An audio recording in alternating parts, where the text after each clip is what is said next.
Everyone, Sharon here. It's been a while since I've did a book review or talked about books at all on my channel, and so today I wanted to talk about a really good book that I just read, and it's called Radium Girls, and it's by Kate Moore. Okay, so it's called Radium Girls by Kate Moore. Now this is a true story. I just have to say this. Early 20th century, there was some corporations. Let me give you a little bit of history of why these young girls are called Radium Girls. Okay, it does have to do with the chemical radium. Okay, but early 20th century, like the 1920s and the Roaring 20s, of course, there was these young girls that got hired by this corporation, and it was United States Radium Corporation. And they produced radium, the corporation did, and then they had these young girls, their employees, to paint radium onto the dials of clocks. And that would make the clocks' numbers glow so that people could see them in the dark. And military people and United States citizens all over the United States bought these clocks. Okay, so here's the thing that is so important about these girls. As you can imagine, radium at that time, they didn't know the dangers of it. And so these girls were painting radium and painted on, and they would go home with this radium on their clothes, on their skin. They would be glowing. That's kind of why the covers are kind of a green here. And then you can see the clock right there. The cover is really beautiful and sinister, I guess, because of the green. And then they actually started using paintbrushes, or they used paintbrushes, but they would lick the paintbrushes to get a fine point on the brush, and then they would paint the numbers on. So they were also ingesting this radium, unbeknownst to anybody at the time that radium was a deadly, deadly chemical to ingest, radioactive. Then the girls started getting really sick, like they got radium jaw is what they found, and their teeth started falling out and their jawbones. I know it sounds so gross. Their jawbones just kind of popped right off. Lots of fluid was seeping. This is a true story. You can find this on the internet. There's no spoilers in this book, just so you know that. So you kind of know what's happened. Then they started getting cancer. They started getting like tumors on their legs. I mean, they were just these young girls. Some of them were as young as 14 and 15 years old to be hired. There were no labor standards at that time, okay? So what happened was, what intrigued me the most about this is I'm actually taking a college class called Labor Relations, okay? And so I wanted to, she wanted some extra credit, or she offered that. I'm like, can I read this book and do some extra credit? And she said, well, yes, of course, because this does deal with some labor issues that were going on at the beginning of the turn of the century at that point in the Roaring 20s. The workplaces were horrible. They were horrendous, right? And it was a laissez-faire kind of school of thought for the economy. They just let things kind of go, hoping that, you know, it would fix themselves, so that the workplaces would build. It just kind of backfired, and everybody kind of came out wanting what they could get out of everyone. Employees were used up pretty much because they were commodities at that time, so it just was not a good time. So what Radium Girls did was, or what the girls did as they got sicker and sicker, they kind of realized that the radium was probably what was making them sick, and they went to court. There was two factories, one in Newark, New Jersey, and one in Ottawa, Illinois, and they kept getting sick, so they went to court, and eventually the outcome was that the United States Labor Department created OSHA. That it was in 1970 that they created OSHA, but the Occupational Safety and Health for the United States actually kind of set laws. This kind of brought about new law work standards for women, actually, because whenever you see laws change at the beginning of the century, it was for men, and so women were not treated as well as men were, or not listened to as well. Well, this kind of changed that, and this changed standards for women in the workplace, and it also changed labor laws, and it also changed the way radium was dealt with, or radioactive materials was dealt with, and brought about a more safe manner. But it didn't happen in the 1920s. It took actually till like the 1950s and 60s before those changes came about. So these young girls suffered, they died because of it, but they brought about more safe working environments for people, especially women. It's really a sad story. Just in a synopsis of, that's the story of the Radium Girls, okay? You can look it up on the internet. It's all over the place. Now, Kate Moore, she's from England. I'll give you a little bit of background of what she says in the book here. She got interested in the story of these women, young girls, because there's actually a play. I think it's called The Shining Girls.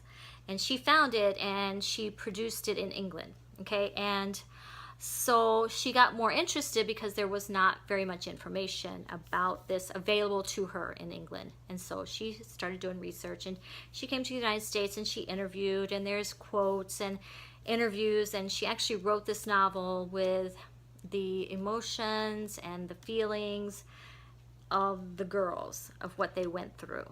Now, she states in here that she couldn't find very much information, that most of it was legal and scientific, that it's not, the stories of the girls was not prevalent, which is not true, because there's a lot of stories out there that I found, a lot of references to the girls, newspaper articles and interviews and everything that were about them and their emotions that they went through. So probably because she was from England, that she kind of said she couldn't find much, but I don't know.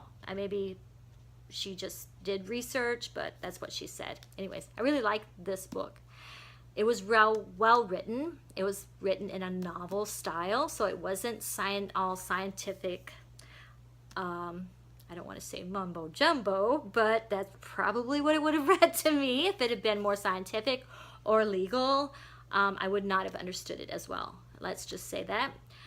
I enjoyed this book, and I got a lot out of it. I learned a lot about how, unfortunately, to affect any kind of labor issues, something tragic has to really happen, and that's terrible in the way things work in our society. We don't anticipate things that are happening. There wasn't really that much research available to anyone about radium and the poison that it was.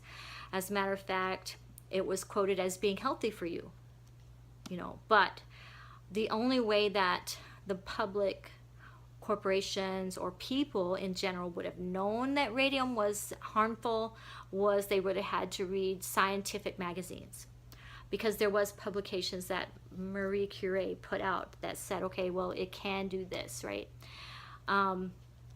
So probably the corporations did read some of that, but they also wanted to reap the benefits of making money from radium, okay? And so they only wanted the good aspect of radium to come out. And there is good things about it. It is good in the medical field, but there's been so much research done on it. It can help, but to some extent, yeah.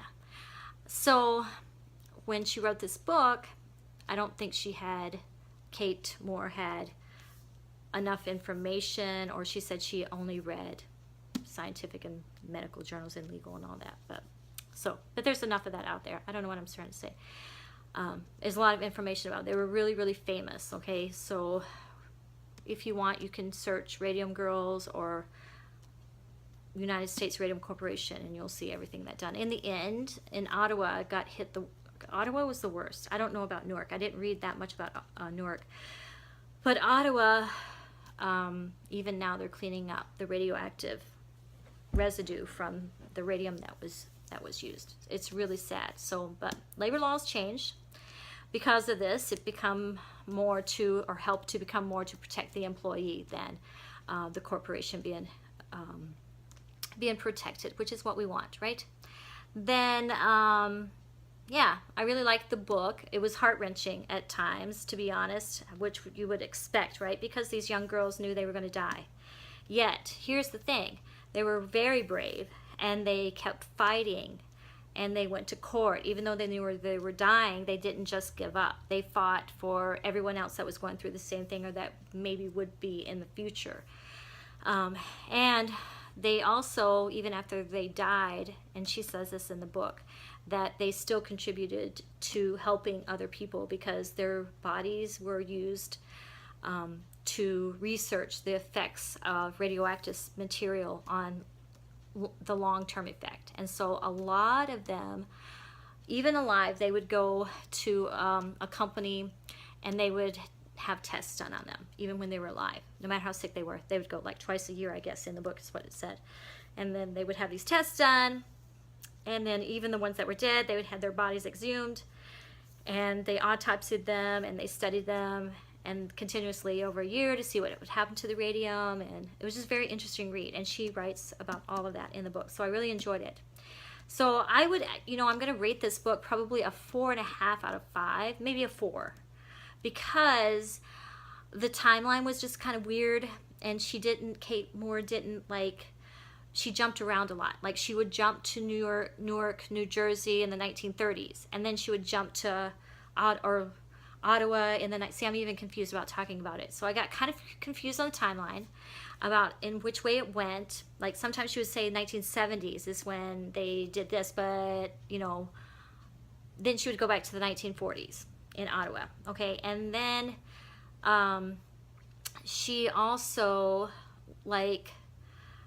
she switched back and forth between Ottawa and Newark, so I couldn't tell what was happening first and what was happening next, and so that was kind of confusing. The timeline was too. Also, the second thing I would say is there was so many people that she introduced that I actually got confused about who was in what place, like who was in Ottawa and who was in Newark. Even though the chapter said Ottawa, right?